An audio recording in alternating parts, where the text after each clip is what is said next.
You know, if you're a Chiefs fan, Travis Kelce hasn't really delivered. 8 receptions, 69 yards, 3 wins, but no touchdowns.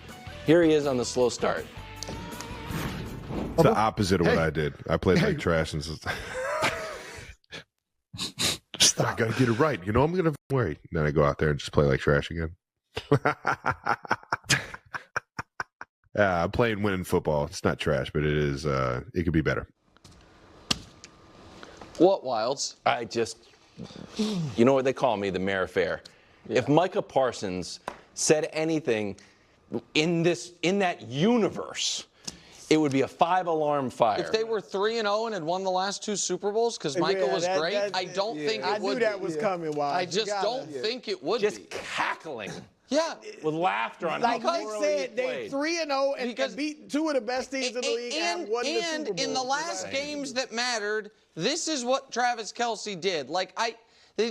Our memories have become way too short. I think we can show it to you. I hope we can. If we can't, I'll just tell you. He led the NFL in every receiving category there was for the playoffs.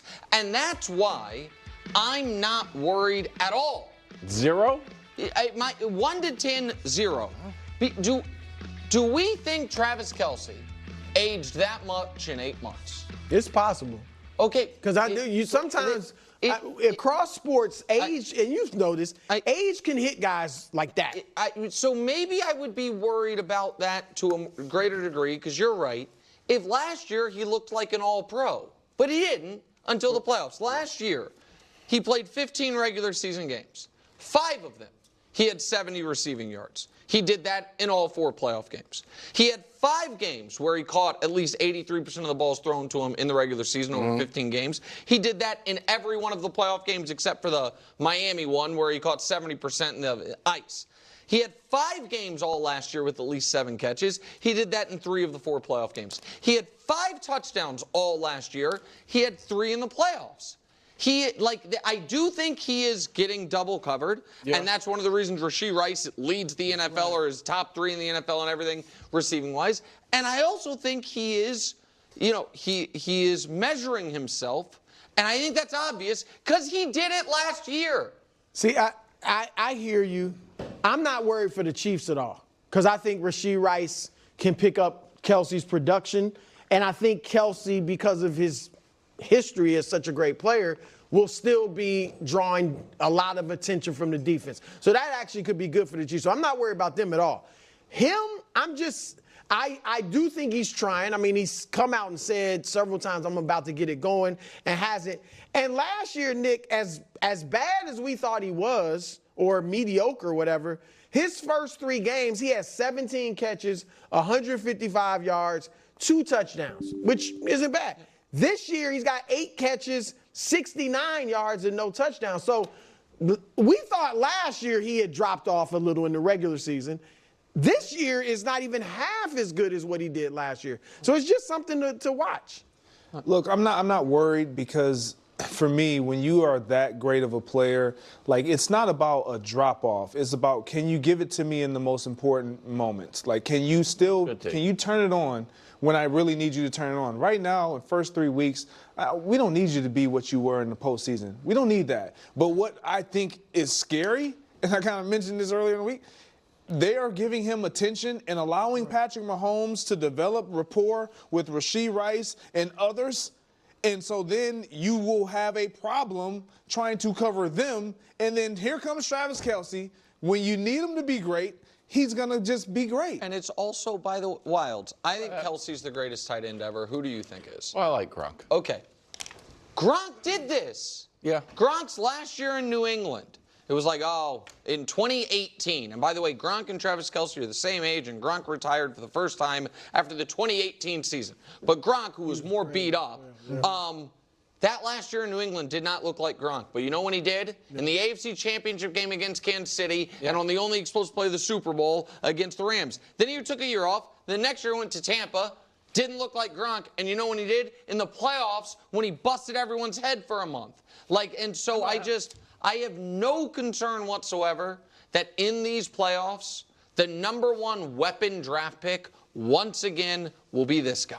because of the mind meld with Mahomes and because he's earned that by being the most productive, not tight end, but pass catcher in NFL playoff history. Do you need him to see? Do you need to see some receptions against the Chargers?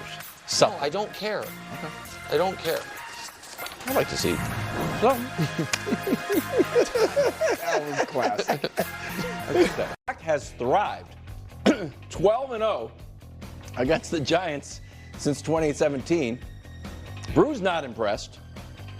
No. I am. Start with Nick. Must win? It's more than a must win. It's a must look excellent in a win.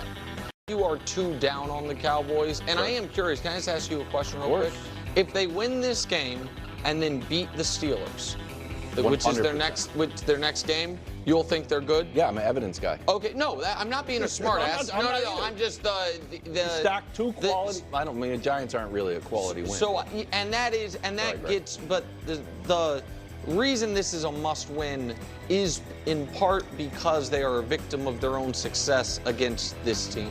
When I say a reason it's a must-look great in a win, is like they are used to embarrassing this team. So if they win the game 20-17, I think within the locker room it might add to the doubt that is already there right now. So not as much as a loss would. No, but I don't think they would fly back from New York after a 20-17, Brandon Aubrey field goal with 90 seconds left to get the win and feel like, all right, we're back on track. I think for them to feel, Greg, like, okay, we are back to being the team we were last year, which I think they believe was an excellent team that had a terrible game at the worst time. They need to roll them. So it's a must-look great win. It's obviously a must-win. Again, if they look great, I'm still not going to be impressed. They did that last year.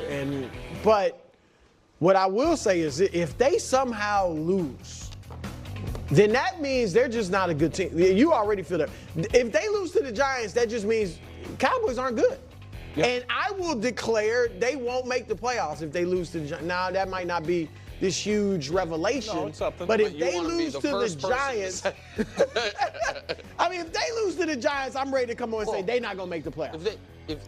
Go ahead, Greg. Then I have a different. Like this game when they're desperate, this is later in the clearly, season. It's clearly a must-win, and I'm with you. I don't think it's a layup. Like you guys want to poo-poo the New York Giants all you want. When you can run the ball and you got a team that can't stop the run, Singletary. I mean, you make life easy for the quarterback if that's the case. And if Daniel Jones is starting to find Malik Neighbors the way he did last week, I mean, against a Cleveland Browns defense that we felt like is, I mean, are they good? Are they no good defensively? No, Browns defense is good. So, I mean, if they were able to do that to them, this is a must-win for Dallas. Can I, just real quick, if they lose, Mike McCarthy on first coach fired alert?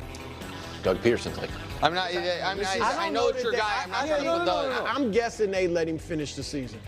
I heard a coach mid-season. So you before. putting Zimmer in there? No, I think he finishes the season. Okay. If they lose this game, and I talked about if they win, they play Steelers. The next three are, I think, Steelers, Lions, Rams. That's worse than that. Steelers, Lions, Niners. I think are the next three. So if you start, I'm going to double check to make sure I'm That's right. why if of they course lose, I am. And so but they also things get dark early in Dallas if they lose to the Giants. I like that. Of course I am. I like that. Yeah. 1-0. Undefeated Bills. Underdogs in Baltimore on Sunday night. Lamar and Josh don't meet too often. Josh has 2 wins against the Ravens. Lamar has 1 win against Josh. Nick, we'll start with you. I won the last hole. I get to go last. Yeah. Oh, you get to go. Oh, Bruce, you want to go first here. For Lamar. Yeah, it's a must-win. Must win? It's a must-win. Lamar seems to be like a guy that doesn't, like, short memory, which is great, right? So he doesn't worry about what just happened. I obviously took that win hard with the way they finished it, right? And I would imagine some other people in the organization did too. So I don't think you can feel as good as they should coming off a nice game against Dallas, at least for 3 quarters. I like that. I don't feel like they can feel like we're back to where we were last year, right? And we're going to start rolling. So I think they need this win. If they beat Buffalo, then I think they will really feel like, okay, we're back.